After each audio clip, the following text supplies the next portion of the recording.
bien pour la déroulement et délivrance, c'est ça la maca. Oui, les cas qui disent que les gens sont massicaux, on a mazou sala, on a sala ka, le mot bon on a n'engue kozala. Na plateau nangai à 100% Jésus-Christ et à venir de TV. Nazanga mon côté, nazana sur la pseudo ici. Yé azali sœur oyo assez alika na bakati ya l'écran na bino na simona a témoigner ka pona mwana na ye azaka na kindoki. Mwana na ye autaka Angola, azali na kindoki azaki kindoki à partir Angola, aliaki papa na ye a démontré que son demi kindoki na likaki na Angola. Maman na ye pa likaka na plateau na bino na simona ka na ba écran de landango ti lelo. Denga témoigner ka o mwana na ye asalaka na kati na vie na ye na kati ya vie papa na ye pe na kati ya vie ya mwana na ye moko. Ya wana za lelo nga moko te na za na baki na za lelo na sur la biso ici na plateau na biso lelo ya Béni de Dieu TV 100% Jésus. Mais avant toute chose donc quand même qu'on peut ça na boso mbote na visionnaire ya Béni de Dieu TV o ezali pasteur international, évangéliste international Ernest Mungu, oza visionnaire pe patron chaîne na biso Béni de Dieu TV. Na bino no so baboni na biso partout bozali bolanda biso na mikili ya poto na Afrique partout en tout cas bopona o ya bino chaîne pe bozaka édifier nango.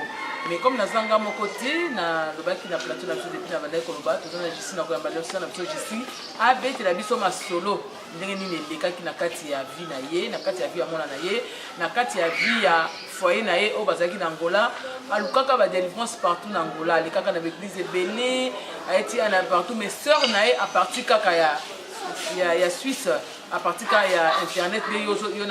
talanga na mama oyo a découvrir ki oyo zaki évangéliste international Ernest Mungu ndenge nzamba za coopérer na kati na ministère na ye ndenge nzamba ko sala partie na ye na grâce o nzamba pesa ye nde abengaka ndeko na ye à partir ya Angola elle s'habille que petite sœur t'as problème na yo solution na ngoza na Kinshasa quitter na Kinshasa l'église Béni de Dieu l'avenue Kimvula numéro 3 la référence nango maison Bungu na vers Vélodrome à la maison Bungu ok Luka mosali na Nzambe o Nzamba pakoli o Nzamba pesa révélation o Nzamba benga na kati ya défense des nations eza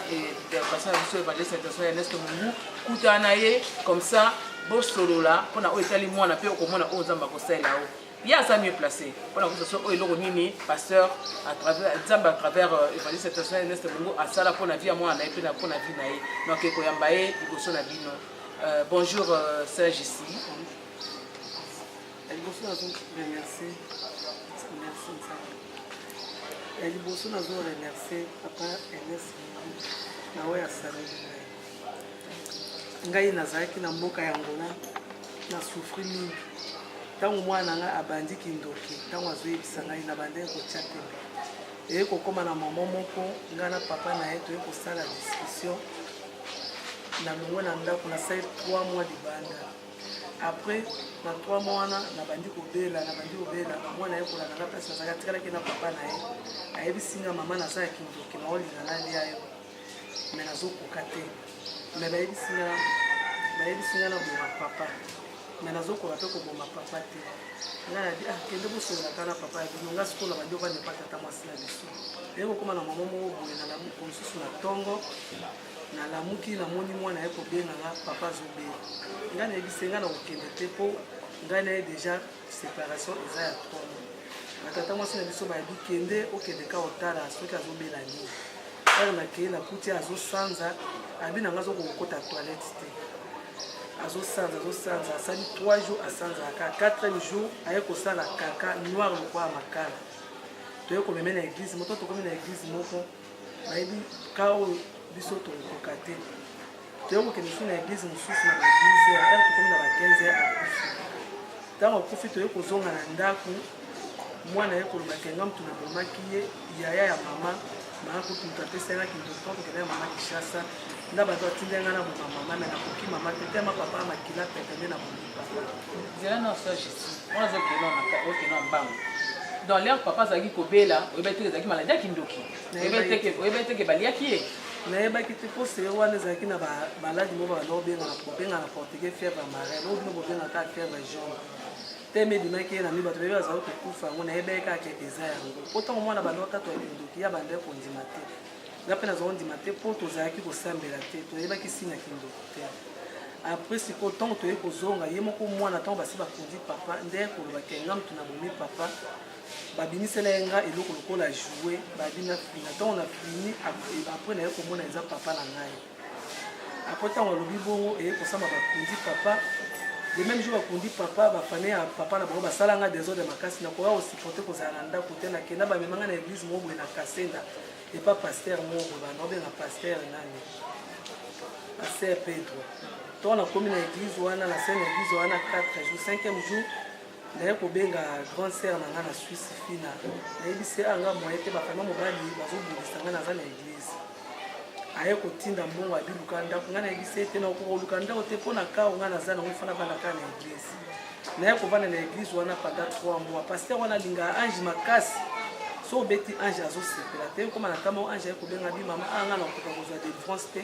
mpo paster o aza magie azoprofite bambongo na wana kokozwa délivrance te naye kolongwa naye kokende pa prima na nga cousine to naye kokende pa cousine na ngai cuisine naye kokende pa cuisine na nga na bandi mpe ovande pa cuisine na nga mwana komi kokomplike nga na cuisine na nga koswana tozokana te aye komema ngai na église ya paster moko boye to bandi mpe kovanda na église wana mwana azovanda na église ezosimba kaka te naye kokende sikola komosembela na kimbango tokomolamuka na ntongo na bana tokende na kimbango bapakoli biso mabela kamba bapakoli na bana na ngai ezosimba kaka te tokendaka après prima na nga aye kozongisa ngai susu bizongaka na église mpo kimbango ndenge ozokende bazopaka biloba mabele wana eza bien te zongaka na mwana na église naye kozonga na église wana mpe tozongaki wana paster aye kolinga ngai ton paster aye kolinga ngai tobandi mpe kovivre naye mwana aye kobeta paster wana soki abetaki munduki soki ninga no toyebi te paster abandi kobela ntango paster abandi kobela makasi paster kolobana nga te mpo ngai nazokoka susu mwana te kindoki ya mwana eza makasi so olingi yo bandosambela tozala nobi efo ebwaka mwana nao mais yo okende nde koluka délivrance epa paster wana epi alingi yo nakende oluka délivrance epa paster wana apres paster alingi abi nanga tobwaka mwana nga mpe soki otelema déjà mwana deja atungisa yanga makasi nga mpe na ndimi tolamiki ntongo nazwa valise ya mwana toke kobwaka ye na oferlena eza lokola distance kolongwa awa nde ti luzizi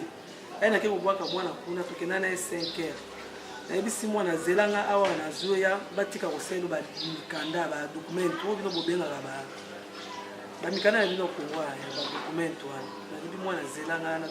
ntongo navai nake mpe na ndako na bandi orezo nabi nabwaki mwana nga me nga mpe nazokoka te mpo mwana makambo asenga mpe kindoki nasinga baye esali 3 semaines mwana mpe tema ya boloba sikoyo batinda bango na baprovince batuni mwana yo sikoyo oza oye ana ofema oza ya bilamba oza propre baparano bazalaka wapi yayebisi baonga na boma papa na ngai tozala nde na mama na ngai na opimisa mama na ngai makasi po azali kokobane kindoneta badoyebisa motu nyonso abinga na otungisa mama na kindoki makasi yango na mama na ngai na paster moko abaye kobwaka nga mokomosu navandi kaka bona bana oteka bamapapa lagomo liboso ya veranda ya grande sœur na ngai azala na salon namonaka paster abenga na telefone ozapi ngabi ozobenga okobima te ezala ngai binabima te ndeni ozobengela nga nini nzoka nde yasi akimakini ake na mboka motema amonaki deja baotorfelina baye na basoda mpo baya kokanga ngai na paster nde tokende obwaka mwana mbala moko baye kosignale nga paster yango na telefone deplace na ntongo baoya bakuti ote bakutika ndako baotika mwana apres bakotikela convocation naye mpe kozonga nakuti convocation nakuti mwana bilamba aza yango te mwana salite makasi na badonela place anga bia nzambe nakosuka petit sere nanga mpa yabi mpo na kindoki ya mwana nao lokola azopanza famille boye tokokovaa nao te naye kobenga kaka grand sere na fina na swisse atindenga mbo 400 $. naluki studio tovana mwana me nazokoka kaka te kobela mwana bibisinga babobo motu mobili apres nabi te nazonga kaka na kimbango wana babanopakana kaka mabela kambala nazwa kini tokomokende kaka kimbango donc nakoma na kaka so na otambola na nzela naoki église tele bawana nani baza na bapriere ya kolala ifonaki donc nakomi nango sambela baéglise kaka pampa balokwa mokaliboma donc nazokoka te nakomi donc ndako nafuti ko bakolo lopango kutu bakongo benga yango mama biso tomona ko sispe ndenge nini yola lopango futa ndako futa olalaka te oza kaka moi momboko ozala na butu okeluka place ola naokoka te mpo ozaka soki okotika na ndako boyoka kaka lokola bato mpe baye badepose olo na motu kozoka banyawa ata 20 nakomi naka église so pamba mpaka nakomi kotambola apres nabi te ngai boye nakoyokoya kokufa pamba mbala moko mpe mokomoso na ngai natonga bia ngai naolinga nakende kishasa me mwana azolobake papa na mama na biso bazala divorcé grande sœur nanga moto azala na lopango place na kokita akina siko ye grande sœur wana moto apesa kindoki soki nake na kosuka wapi nazalaka na ngola nzambe ye moko ayebi ndenge akobatela ngai et kosala ma pasteur moko ya biso kaka ya Congo ayaki azosala ba prière na kepe toka na komba peke mwana aza kindoki ya makasi kindoki ya mwana ngoko basilisa yango fo ba chef coutumier bazala na basala nzambe bazilisa yango ngasi koka nde nazabona kosuka wapi nzambe na bandika kolela zala bien naye kozonga na yebisi ba grand scène ngabino bo benganga na ndako na ka omwana azangwa kindoki nde baolo bakafo bashaza kindoki ba chef mais na suka wapi bo ngana kufi wala na sima bimba mbuma mutu mobimba na siko babi fo bakata na suki pona zwa traitement baye kokata na suki personne ko la grand scène babi yo to kozonga so mais mwana na yo azonga ngabisiko na kosuka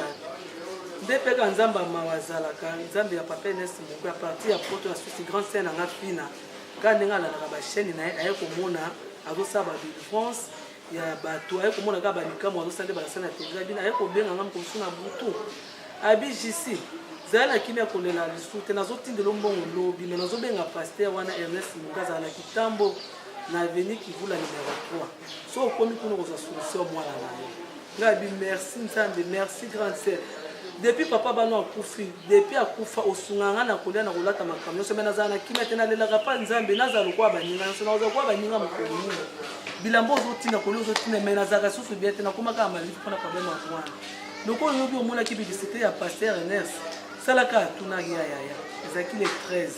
aya kotindela ngambo le 13 à mon ezaki le 13 à 6e mois aya kotindela ngambo ngabi il faut que lobi fona zela vendredi pona fontaine mais na rozela fontaine te na robima na ngakaka lelo jeudi ka pona koma pona okoka lisote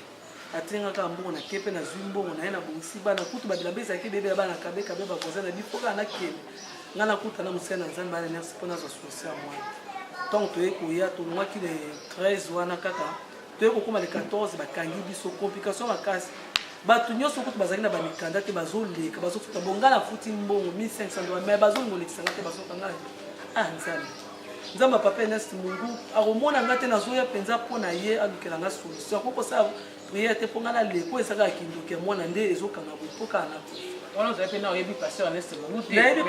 nayebaki ye te mai nayebaki ye na nkombo mpo na parti ya grande sœur na Suisse amonaki témoignage ne ndenge aexplikaki nga mpe na nsi natiaki kendimanga na nkombo na ye nde mpe naye kokoma baparti ya le 14 jusqu'au na 16h frontière efokanga babi mama yo fozonga kana ngambo angulo za angolais bana bazo ba portugais boy bana batuna mikana nga habite papa nga aza congolaise mais papa bana aza angolais mais lokwa akufi na komisa bango ti ba bulletin ya obito ya matanga ya papa bango bazo boya kaka babi yo fozonga na bandoli la presse na bandika ko sambela nga bi grande sœur benga pasteur kuna Ernest kuna partir ki chasse yi lycée a moyeza te kindoki ya mwana elingi te na kuma pas wa délivrance sœur alobi te na obenga passer ba prier pour na yo donc quand comme 18h ba ba bi pesa mbongo wana tikena ko basela ba 200 dollars ba mo ba lekisi na to ba lekisi nga habite a na kozela ba mituka ya ndambu te nazolo eka taxi ka tiba minanga ti na porte ya église ya Ernest ba mo pe to ko louer taxi na nde to yaki to ko koma le 15 na tongo na ndenge papa yambaki biso na nde to yaki to koma kina nde nasi bolande nga nde na saki basaki délivrance ya mwana temps wana asko na ko témoigner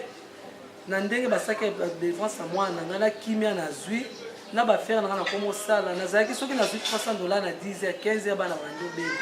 mais depuis mwana nga zo délivrance na zwi kimia na beauté na nga o papa na nga beauté te na ngo bimi na santé na nga na ndenge na zalaki donc na koma le kwa poko moko na koma le kwa mutu moko ya ba problème mais lelo na ko se sentir mutu na komi ko sa ba faire na ngezo simba